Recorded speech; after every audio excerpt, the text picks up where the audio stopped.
असताना एखाद्या वेळेस कमी जास्त होऊ शकतं.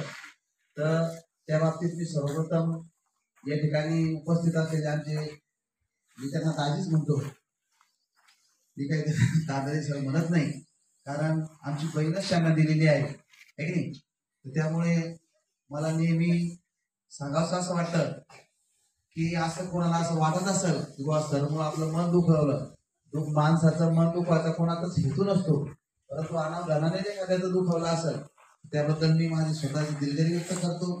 काम करत असताना कुठेतरी मुले सरांनी सांगितलं की मी ज्या परिवारातून आलेलो आहे त्या परिवाराची परिस्थिती अतिशय कठीण होती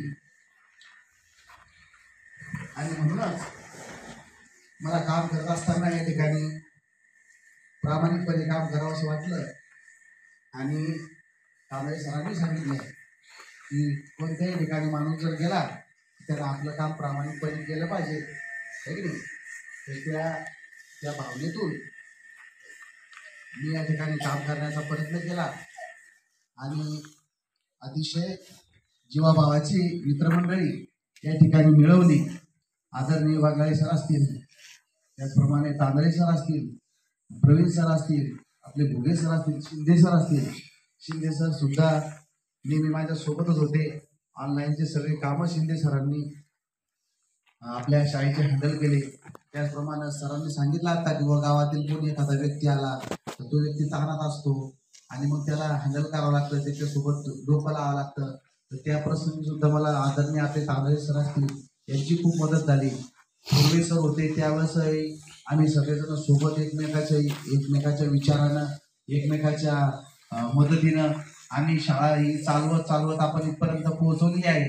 आणि जेव्हा तुम्ही स्वतः अभ्यास करता, तुम्हाला वाचता येतं, लिहिता येतं, तुमचे पालक जेव्हा आम्हाला भेटतात आणि ते पालक आम्हाला सांगतात की सर आमचा मुलगा चांगला वाचतो, चांगला लिहितो, तेव्हा आम्हाला खास आनंद होतो. आणि या भावनेतूनच या ठिकाणी काम आपण केलेलं आहे. या ठिकाणी मी जात असताना मला आपल्या बाबाची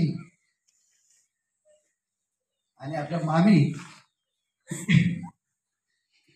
यांची या ठिकाणी आठवण होते. मामीने सुद्धा शाळेवर खूप प्रेम केलं, पण मामी आज आपल्यामध्ये नाही. ती उणीव सुद्धा बाबाजी ते भरून काढत आहे. मी आपल्याशी फारसं काही बोलणार नाही, परंतु एका निमित्ताने त्यांची सेवा करण्याचा संधी आम्हा सगळ्यांना मिळाली. त्याबद्दल निश्चितच मनातून मला आनंद होतो. आणि फार काही न बोलता मी आता या ठिकाणी माझे 2 शब्द या ठिकाणी थांबवतो. आणि तुम्ही सगळ्यांनी खूप अभ्यास करावा, सरांना सगळ्यांना सहकार्य करावं अशी भावना व्यक्त करतो आणि थांबतो.